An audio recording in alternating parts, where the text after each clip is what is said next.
Okay, before I begin, this Schmooze has been dedicated to Ilui Nishmas, Sima Bas Avram, who is my wife's grandmother. It's her yahrzeit right now, and was a very, very special person. Before we begin, I just wanted to say that there's Mashgiach to the tzibur in general, who there's been a big, overall, there's been a very big improvement when it comes to our tefillah. There's been, I see some smiles because people are appreciating how much simcha they have from their davening recently. No, but there's really been, I think it's been palpable about certain, not for everyone yet, but a lot of people have really been mechazik of coming more on time to davening and taking their davening more seriously, and it's been a big chizuk for the rest of the tzibur. And for anyone who hasn't yet, it's still, if you're thinking, okay, I'll wait till the next shmooze. No, still do it.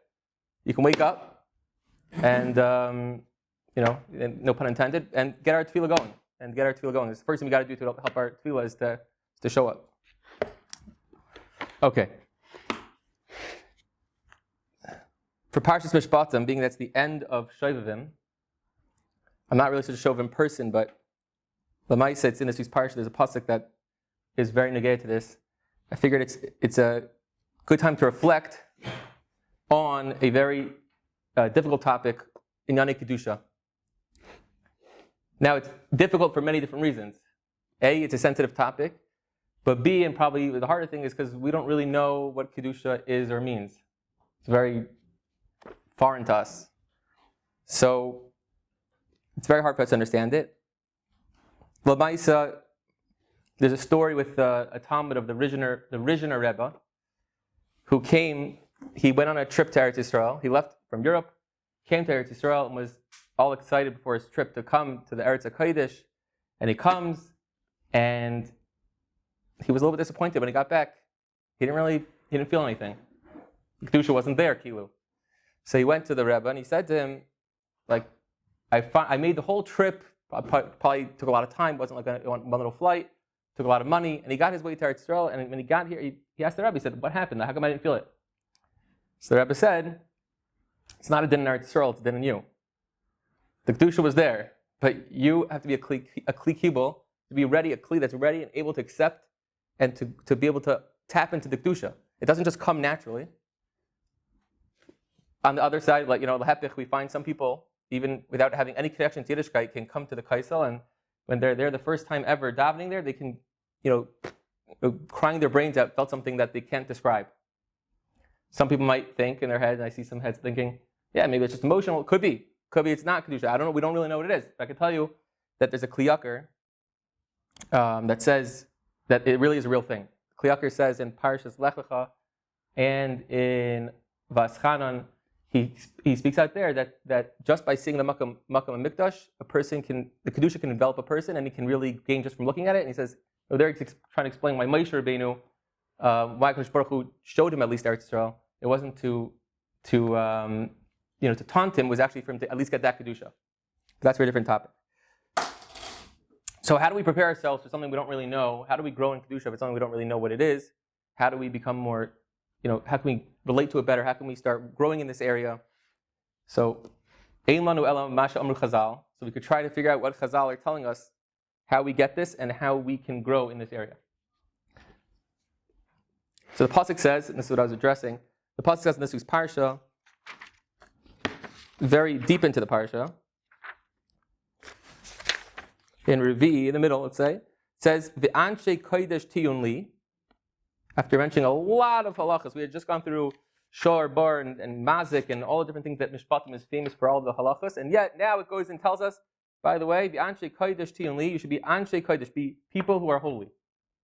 And then the pasuk continues, U'baser basad treif lo yisechelu, you shouldn't eat treif meat, L'kelab tash lichunus, I'll give it to the kelab. And then the Torah keeps going on with more halachas. So it's a very... Ask a question. Please, yeah. What is Kedusha? I think like you're saying, we're gonna get that's what we're gonna be addressing. Yeah. That's one of our that's our Nakutas. Yeah, Mitzvah Shem. But thank you for asking, because some of the audience here watching were asking the same thing. Now it was asked for them. So we're gonna get to what it is, but before we get to what it is, I want to discuss. We are going to address right now actually what it is. So Rashi, when he goes on this pasuk of Anshe Kodesh Tiyun Li, Rashi says, Im atem kedoshim, Uprushim mishikutse nevelos utrefus hareatem shali vimlav einchem shali. Hakadosh Baruch Hu is telling Klal Yisrael, if you are kadosh and this is the keywords we want to focus on, and you're parish, you're separate, you will separate yourself from shkatzim nevelos trefus. Here we're talking about inyan achila can also make a person not kadosh. Then you're mine, and if not, then you're not mine, says Hakadosh Baruch Hu. So there's an inyan we see already from Rashi, this concept of separating yourself from machalos asuros, things that are usher to eat, and by separating ourselves, we can get some sort of kedusha. The Ramban says, the Ramban picks up on what we were just explaining a second ago. Why is it that the Torah waited until now to tell us, V'anshe kodesh tiyun? How come it didn't say it in the beginning of the parsha when we're talking about all the different halachas? Says the Ramban, because until now we were talking about things which naturally a person would not be enticed to have. He goes through a lot of different things and different halachas which naturally a person understands he shouldn't do. Says the Ramban, kedusha. The reason why Kodesh Baruch Hu here tells us Anshe Kodesh Tilni is because here the pasuk continues that Ubasar Basada Treifa Lo Yisechelu. A person should not have treif meat. Meat is something which we can very much be enticed by. In fact, there's a lot of meat which is mutter for us to have, and there's certain ones which are not mutter for us to have. Says the Ramban, that's why now we have to come into Kedusha. The shaila is, you can take this part out. The shaila is this is the pu'ula to become kadosh. But what is it? I'm like me. Yeah. When we separate ourselves from things which there are certain things which are clear, black and white to us that we can't do, we can't have, or we can't eat, and it's clear to us, and there was never any part of it that was mutter to us, like arayas and well, actually arayas is not an example. That's using kedusha. Let's say chazir. Well, no, because chazir is also probably to kedusha here. No, because that's in the realm of food. So something which was no. Shatnez would be an example. Maybe. Oh, because it's not pasha. But if there's something which, in that category, there are some parts which are mutter to you and some parts which are usher, says the Ramban, that's when we come into kedusha. It's by separating and being purged from the things which are usher, and because it's much more. It's a very fine line of Kodesh Baruch Hu is letting you have some of it, but not all of it. That's when you have to come into kedusha. Hopefully we'll develop it more if that helps a little bit. Being purged from something that's mutter makes you old. No. From something which is usher, but is similar to something which is mutter. Like in the realm of there's food, right? And food I hope is mutter, but not all of it is. There's some food which is not a mutter. Being purged from eating camel, so that's within food which is. That very good. Yes, that's what he's saying. That's what he's learning. And what's the chalos of that? Meaning now that I've separated from camel, what you have gotten yourself. We're going to get to a little more, but you've then started to grow in your kedusha, whatever that means. Again, we're not going to.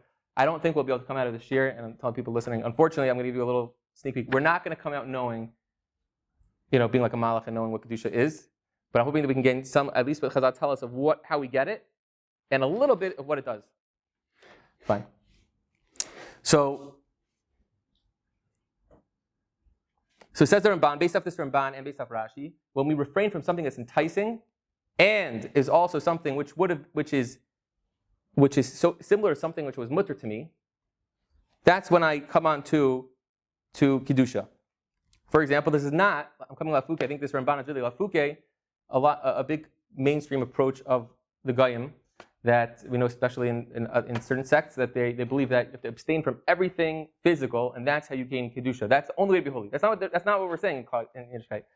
And we don't go the other way. We don't say everything's mutter either. We say that there's certain things which are mutter, certain things which are aser, and you gain kedusha by sticking to by limiting yourself and not going legamri that it's mutter, and not saying that everything's aser.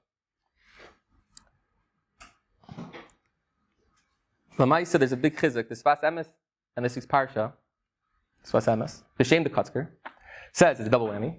Yeah, now he's listening. The Sfas Emes says the following. He says the Kotzker Rebbe used to say that when it says V'anshe kodesh tiyunli, he said it was a big chizuk because it doesn't say I want kedusha in my world. It says V'anshe kodesh tiyunli. Anshe, I want people who are kodesh. Says the Kotzker Rebbe, if Hakadosh Baruch Hu has no limit to the amount of malachim that he can get kedusha from. If he wanted kedusha, just kedusha, so he could just ask the malachim in Shemayim, and he's got thousands or 10,000, whatever the number is of them that he could have asked to do his mitzvahs and everything else. But no, Kadosh Baruch Hu wants something unique in this pasuk. It's ve'anshe kodesh tiyunli. Kadosh Baruch Hu wants people that are Kaddish. People who have their nisyonis, people who have their challenges, people who are struggling, and to bring Kedusha into their lives. Like we always say, HaKadosh Baruch Hu chose us, people, with our physical beings and everything that we, our desires, and nevertheless, HaKadosh Baruch Hu wants us to elevate ourselves. There's actually a kliyakar I was quite amazed by on last week's parsha, which says, he takes a step weiter. He says that al yedei this, we can become even greater than malachim. Where? He says, it's very interesting, the pasuk says, or I'll just say it outside, the pasuk says, Atem tiyuli mamleches kohanim b'goy kadosh. Right? So you should become kaddish, like we saw here. But then the pasuk says, the kliyakar is a beautiful take on it. It says, Hashem says, I'll take you, al kanfei nisharim. Al, on top of the kanfei nisharim. Kanfei nisharim, who has the ones kanafayim? It's the malachim. And Yakash Baruch Hu says, al yidei, by you being kaddish, vasaschem al kanfei, on top of the nisharim, you'll be even greater. And we find this throughout Chazal. If you look at the Hakdama, I take it out the shelf, but the Hakdama to the Nefesh HaChaim, when Chaim Volozhiner is described in his Rebbe, the Gra, you die forever to see. It's a beautiful description of the way a Talmud should view his Rebbe. There, the Rav Chaim Volozhiner says, well, it's really his. Rabbi Yitzchak Volozhiner says, b'shem his father, that every time my father, Rav Chaim Volozhiner, would say just the shame of his Rebbe, saying the Gra, he would shake, his whole goof would shake, and his face would light up, and he had this. And just talking about it, because he said he was doimet in front of his eyes, that he was in front of a malach Elokim. His ki'ilu was in front of a malach Elokim, like the Gemara says in a couple of places.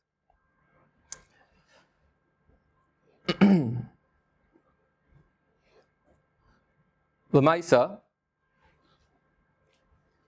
as we know, Kedusha doesn't come easily. Kedusha is not something which just comes. It's not something which would be easy for us to be Kaddish. Some say that it's the nisayon of our door.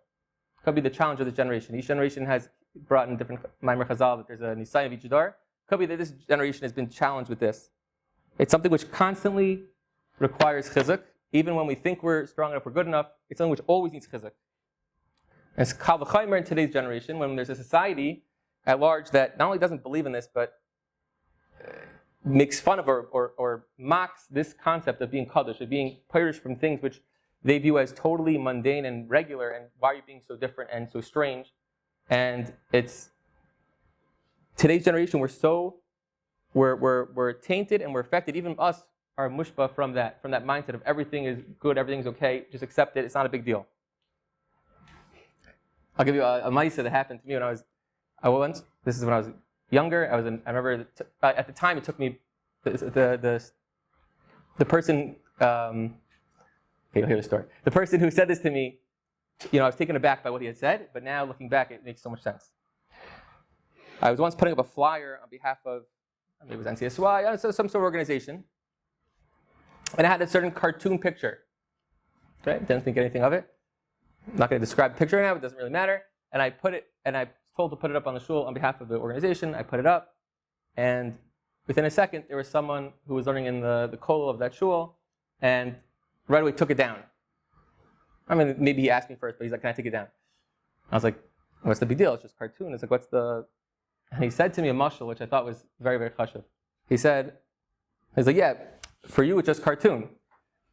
Again, this might sound so foreign to us, but you could learn from this idea. He said, "Imagine you have a white shirt." He's like, "You and I both have white shirts, but let's say your white shirt that you're wearing, you went painting, you went to like the paint shop and you started painting, and it starts getting blotched with all these different colors all over your shirt. Okay, so one other blotch of paint that hits it doesn't make a big deal. But imagine me, I have this beautiful white shirt, and I go and I'm walking, all of a sudden I get this smallest little piece of paint that goes, even a small little cartoon thing. I can't believe it's on my shirt." So he said, if you refrain and you make yourself into a person that's kaddish, so it does affect you. It does affect you.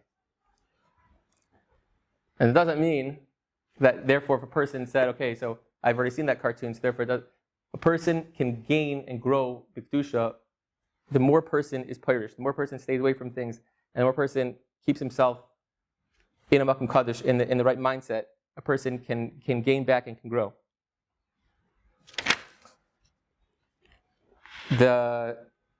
or Chaim HaKadosh actually says that Kedusha is the tachlis of all of Gullus. He says that, it's Al-Pi the Zohar, so it's a little bit Kabbalistic over here, but he says that Kadosh Baruch Hu had to spread Klal Yisrael throughout the Gullus in order to get these nitzotzes of Kedusha, that in each when they learn Torah, when Klal Yisrael do mitzvahs and learn Torah, each place, they're going to gain the Kedusha from that place, and then eventually be misakin the Gullus.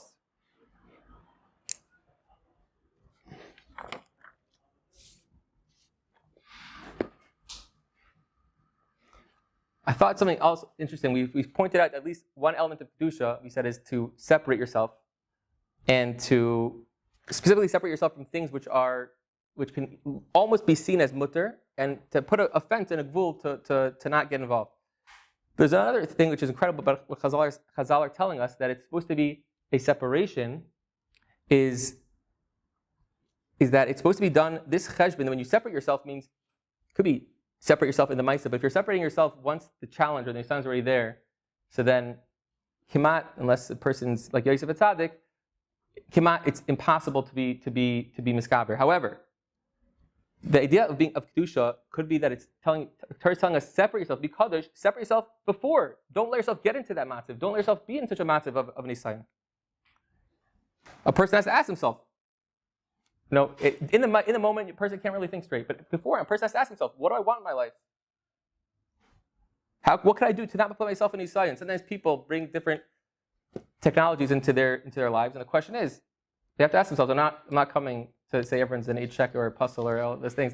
I don't think that works, or I also don't believe it. But the word is that a person has to ask himself, will this thing, what is good for me or bad for me? It shouldn't be, I know the toilet is so good, okay, but it might be a little difficult for me, so whatever, I'll figure it out.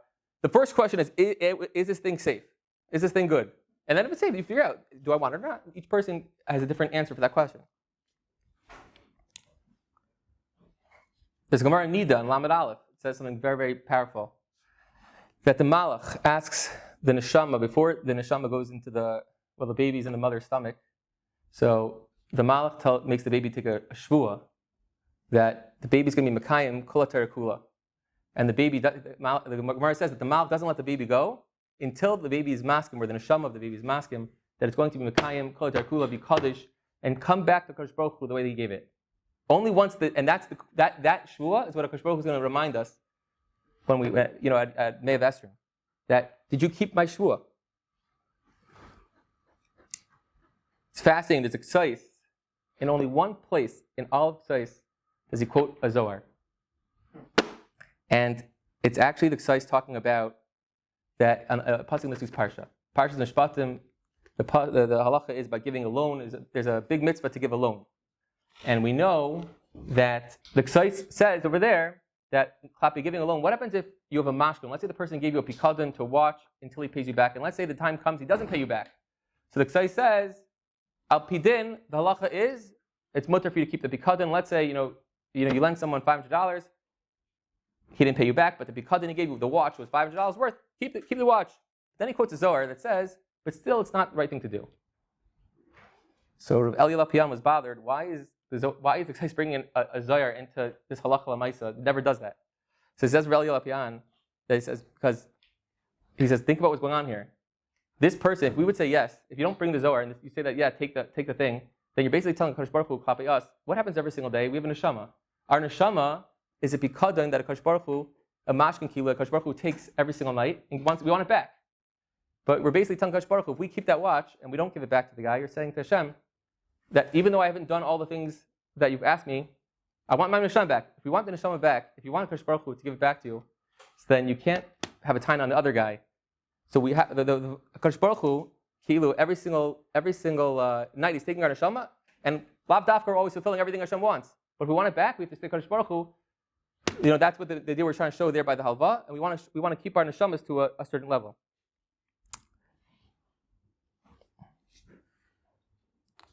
Sometimes a person, we'll end with this. Sometimes a person feels like,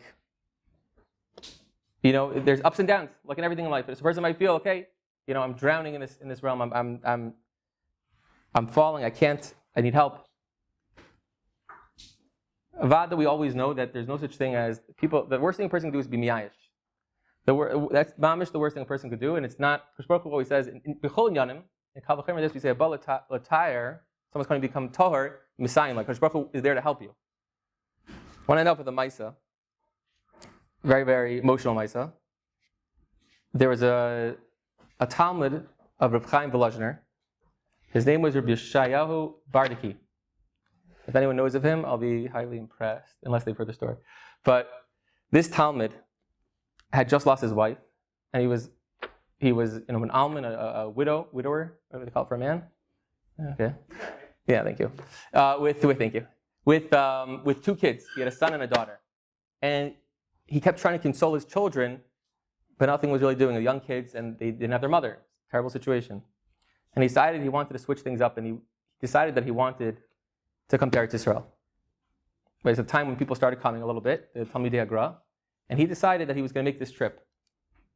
And it's brought down that what happened on his trip is that they were traveling, and in those days it was not easy. It wasn't a flight, obviously. There was a boat, and the boat's traveling, and he, it's going for weeks, and he's with the kids, and he's trying to keep them, happy and whatever. And all of a sudden, as they're getting closer and closer, you could already almost see Eretz Yisrael. You could see Akko.